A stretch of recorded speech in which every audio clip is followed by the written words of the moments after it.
ബഹുമാനപ്പെട്ട സന്ദീപ ചൈതന്യ ഗിരി സ്വാമികളെ, ഇവിടെ സന്നിഹിതരായിരിക്കുന്ന സഹോദരി സഹോദരങ്ങളെ, സ്വാമിജിയെ നമുക്കെല്ലാം നല്ല പരിചയമുണ്ട്. സ്വാമിജിയുടെ പ്രഭാഷണം നേരിൽ കേൾക്കുന്നതിന് സൗകര്യമില്ലാത്ത പലർക്കും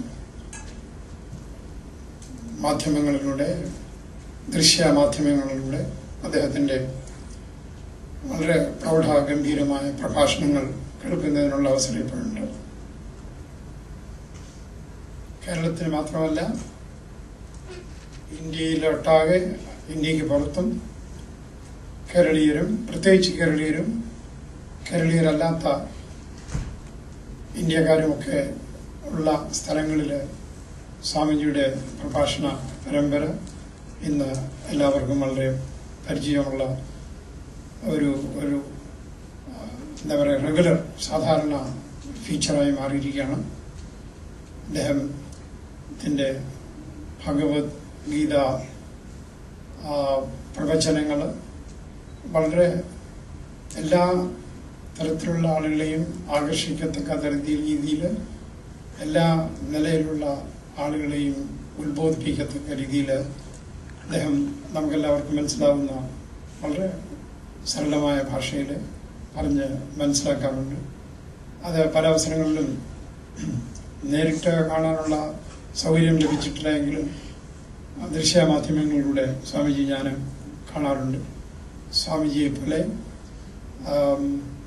ചിന്മയാനന്ദ സ്വാമിജികളുടെ ഗീതാ പ്രഭാഷണ പരമ്പരയുടെ ആ പരമ്പരയെ രാജ്യത്തെങ്ങും രാജ്യത്തിന് പുറത്തും പ്രചരിപ്പിക്കുന്ന അങ്ങനെപ്പോലെയുള്ള മഹത് വ്യക്തികളോട് കേരളീയർക്കായ മാത്രമല്ല ഇന്ത്യക്കാർക്ക് എല്ലാവർക്കും ബഹുമാനമുണ്ട്, ആദരവുണ്ട്. സ്വാമിജി എനിക്കതിന് ടെക്നിക്കൽ അറിയില്ല. സ്വാമിജി പൂർണ്ണ സ്വാമിജിയായി എന്നാ പറയപ്പെടും. സ്വാമിജി സന്യാസം സ്വീകരിച്ചു. എന്റെ ധാരണ സ്വാമിജി നേരത്തെ തന്നെ സന്യാസം സ്വീകരിച്ച ഒരു ആയിരുന്നു എന്നാണ്. അത് ഈ സന്യാസത്തെ കുറിച്ച് ഉള്ള അവിവേകം കൊണ്ടുള്ള ധാരണയാണ്. സ്വാമിജി സന്യാസം സ്വീകരിച്ചതിന് ശേഷം ആദ്യമായിട്ട് നടത്തുന്ന പ്രഭാഷണമാണ് നാരദ ഭക്തി സൂത്രം. സത്യത്തിൽ എനിക്ക് ഈ ഭക്തി മാർഗങ്ങളെ കുറിച്ച് വലിയ വിവരമൊന്നുമില്ല. സ്വാമിജിയെയും സ്വാമിജിയെ പോലെയുള്ള മറ്റ് മഹത് വ്യക്തികളുടെയും പ്രഭാഷണങ്ങൾ കേൾക്കുന്നതിന് ആഗ്രഹമുണ്ട്, കഴിയുന്നത്ര ശ്രമിക്കാറുണ്ട്, പലപ്പോഴും നടന്നില്ല എന്ന് വരും. പക്ഷെ അതല്ല കാര്യം. സ്വാമിജി അങ്ങയെയും അങ്ങയെ പോലെയുള്ള സ്വാമിമാരും ഭാരത സംസ്കാരം എല്ലാം ഉൾക്കൊള്ളുന്ന രീതിയിൽ മഹത്തായ ഹിന്ദുമത സംസ്കാരം അത് വെച്ച് പുലർത്തുന്നതിനും അതിന് വളരെ വളരെ വിപുലമായ രീതിയിൽ രാജ്യം മുഴുവനും ഉള്ള ആളുകളെ ഒരു സമാഗമത്തിലേക്ക് കൊണ്ടുവരുന്നതിന് സഹായിക്കുമെന്ന് ഞാൻ പരിപൂർണമായിട്ട് വിശ്വസിക്കുന്നു. സ്വാമിജി പറയുകയുണ്ടായി, ഹിന്ദുമതം ഒരു മഹാസമുദ്രം പോലെയാണ്. ആ സമുദ്രത്തിൽ പലതരത്തിലുള്ള പല നദികൾ ഒന്നിച്ചേരുന്ന മാതിരി പല ചിന്താധാരകളും ആ ഹിന്ദുമതത്തിന്റെ ഭാഗമായിട്ടുണ്ട്. സ്വാമിജിയെ പോലെയുള്ള മഹത് വ്യക്തികളുടെ പ്രഭാഷണങ്ങൾ കേട്ട് ആ ബോധം നമ്മളിലെല്ലാം ഉണ്ടാകുമെന്ന് എനിക്ക് നല്ല ഉറപ്പുണ്ട്.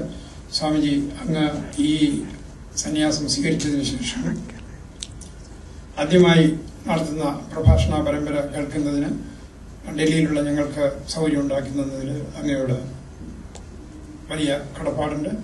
സ്വാമിജിയുടെ പ്രഭാഷണ പരമ്പര കേട്ട് നമുക്കെല്ലാവർക്കും നമ്മളുടെ അവബോധം വർദ്ധിച്ചു വരട്ടെ, നമുക്ക് ശാന്തിയും സന്തോഷവും സമാധാനവും ലഭിക്കുന്നതിനുള്ള അവസരമായി ഈ പ്രഭാഷണ പരമ്പര തീരട്ടെ എന്ന് ആഗ്രഹിക്കുന്നു, പ്രാർത്ഥിക്കുന്നു. നമസ്കാരം.